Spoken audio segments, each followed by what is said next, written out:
Hey everyone, and welcome back to my channel Mama and Ethan Vlogs. Today we are diving into the wonderful world of flatbreads, specifically how to make perfect chapati or roti at home. Simple and easy and healthy recipe for toddlers. The best part, making them at home is surprisingly easy, whether you are a seasonal cook or a complete beginner. I'm here to walk you through the entire process step by step. So grab your flour, dust off your rolling pin, and let's get started on making some amazing chapati or roti bread together. So take a big plate or a bowl in which we want to knead the flour. So here I am taking 2 cups of whole wheat flour. It's Pillsbury or atta. You can take any company, and I'm using the same cup for the water so that you know what's the ratio or the measurement is.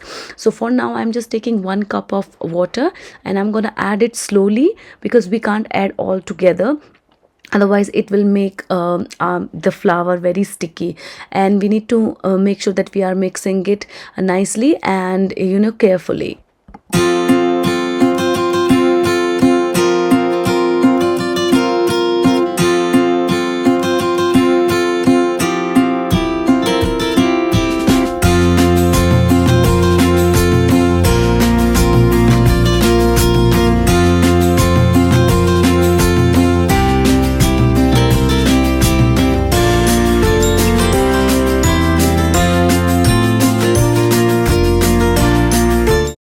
Alright, so our flour has turned into dough now. So we just need to make sure we are just collecting all the bits from everywhere, from all the plate, and just collecting it together and just putting some pressure and just kneading the flour with little bit pressure, and like how I am doing it in the video, it's the same like that. To knead the 2 cup flour, I have used 1 cup water, which I have showed you before, and plus 1 tablespoon water, which you're gonna see in the video. I'm just using it, just topping it up just to make it little bit softer.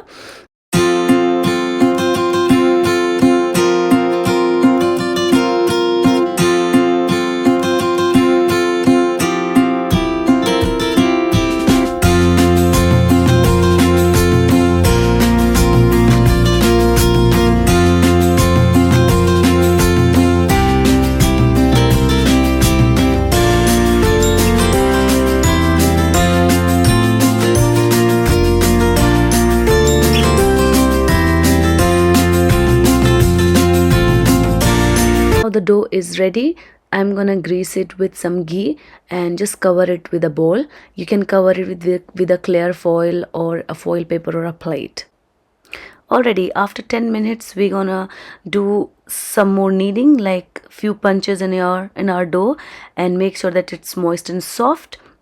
And now I'm gonna start making a little balls here. So it depends like how big you want to make chapati, so you can make the size big and small accordingly. But I would recommend, if you are a beginner and it's first time you are making, just start with the small balls so that your chapatis are thin and soft, not very big and thick, because it takes time then to cook them. So it's better to take the small one. So here I'm just putting it in a dry flour or a flour powder, and here is my rolling board and a rolling pin.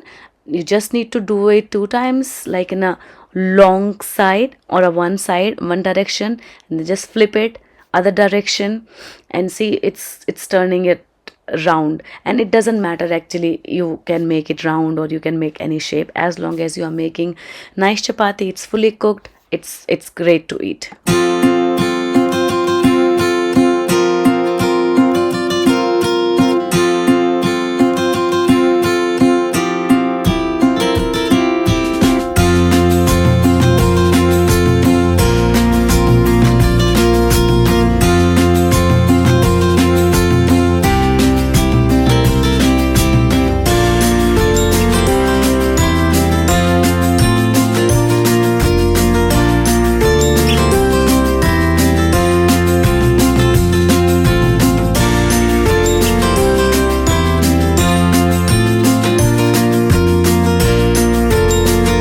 while making the balls or rolling my chapatis, I put my tawa or my pan in a full gas flame, and to make sure that your tawa or your pan is hot enough, and once it's hot, just make sure you reduce the flame and then put your chapati on your pan, and then we'll just wait for maybe less than 30 seconds, I would say. When we see that little fluff is coming out, we just need to turn it over, and you will see that it might not look cooked, but we're gonna cook it on a gas flame actually. I'll show you how to do that. So as per my experience, I'm making chapatis from many years. Heat is very important to make a good chapatis, and of course when you're making your dough, that is also important. But yeah, but heat is most important thing, I would say. So here I'm just turning it over once again, and once you see that okay, the fluff is getting big, or it's like, you know, making like a turning into balloon, and then we'll just put directly on the flame. And make sure you are using tong with this.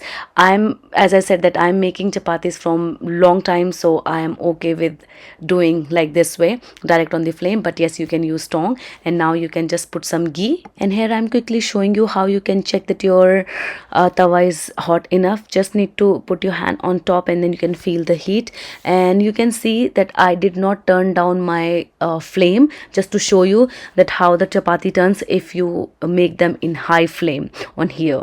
So just have a look.